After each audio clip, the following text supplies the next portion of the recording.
Putin ने PM Modi को सब बता दिया फोन पर, और यह है ट्रंप को साफ संदेश कि भारत है बड़ा खिलाड़ी, एक ग्लोबल स्टेक होल्डर। दरअसल व्लादिमीर पुतिन ने प्रधानमंत्री नरेंद्र मोदी को तुरंत फोन किया जैसे ही वो अलास्का से लौटे। प्रधानमंत्री नरेंद्र मोदी पहले शख्स हैं जिनसे अलास्का की मीटिंग के बाद फोन पर खुद पुतिन ने बात की है, और इस बातचीत के दौरान रूसी राष्ट्रपति ने अलास्का में अमेरिकी राष्ट्रपति डोनाल्ड ट्रंप के साथ हुई अपनी मुलाकात के बारे में विस्तार से बताया। 15 अगस्त को ट्रंप और पुतिन के बीच अलास्का में रूस यूक्रेन जंग के बारे में विस्तार से चर्चा हुई। राष्ट्रपति पुतिन का धन्यवाद भी कहा प्रधानमंत्री नरेंद्र मोदी ने। प्रधानमंत्री नरेंद्र मोदी ने कूटनीति और बातचीत के जरिए संघर्ष के शांतिपूर्ण समाधान के लिए भारत के मजबूत इरादों को फिर एक बार दोहराया। उन्होंने दोहराया कि भारत इस संबंध में सभी प्रयासों का समर्थन करता है। रूसी राष्ट्रपति पुतिन से फोन पर बातचीत करने के बाद प्रधानमंत्री नरेंद्र मोदी ने सोशल मीडिया प्लेटफॉर्म एक्स पर पोस्ट किया। पीएम ने लिखा, मेरे मित्र राष्ट्रपति पुतिन को फोन कॉल के और अलास्का में राष्ट्रपति ट्रंप के साथ अपनी हालिया बैठक के बारे में जानकारी साझा करने के लिए धन्यवाद।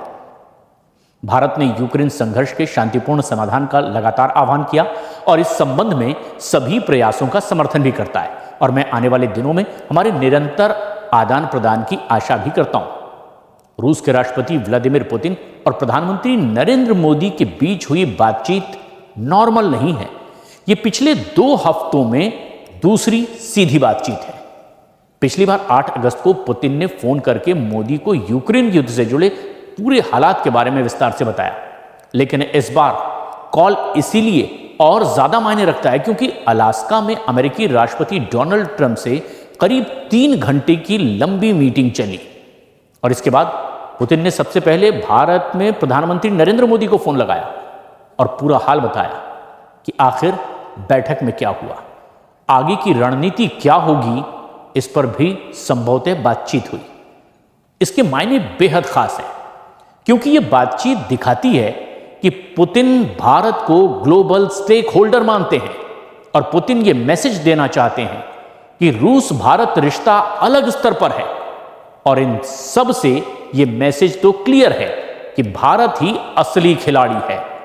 और पुतिन ने अलास्का में ट्रंप से हुई बातचीत की डिटेल सीधे प्रधानमंत्री नरेंद्र मोदी से शेयर की, और इसका मतलब यह है कि रूस भारत को टॉप टियर स्ट्रेटेजिक पार्टनर मानता है और किसी तीसरे चैनल से जाने की बजाय सीधे बातचीत पर भरोसा करता है।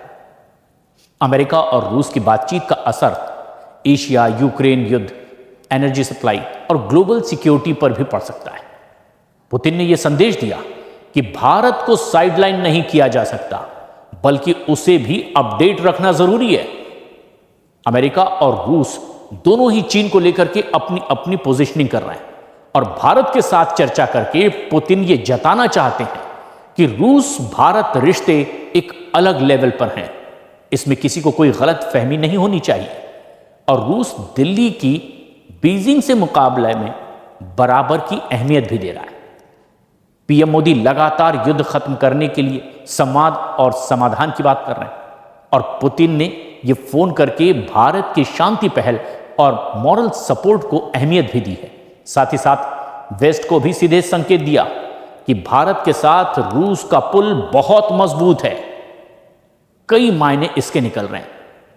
एक ये कि पुतिन का पीएम मोदी को कॉल करना भारत की मध्यस्थ की भूमिका को ग्लोबल लेवल पर मजबूत करता है, और यह संदेश गया कि अमेरिका और रूस जैसे बड़े खिलाड़ी भी भारत को मीटिंग के बाद पहला फोन करते हैं।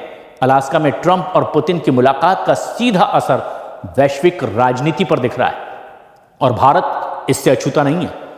दोनों नेताओं के बीच में बातचीत में भले ही कोई नतीजा उस वक्त ना निकला हो, लेकिन एक बात तो बिल्कुल साफ है कि अमेरिका और रूस एक राह पर अब आगे बढ़ते दिखाई दे रहे हैं, और वो रास्ता खोलना भी चाहते हैं।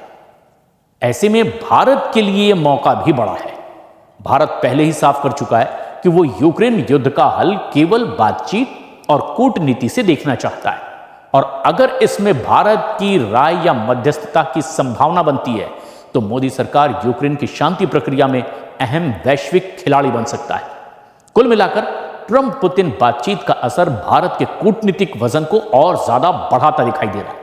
भारत अब सिर्फ दर्शक नहीं है, बल्कि बड़े फैसलों में परोक्ष रूप से शामिल पार्टनर की तरह सीधे दुनिया भर में उभरता दिखाई दे रहा है।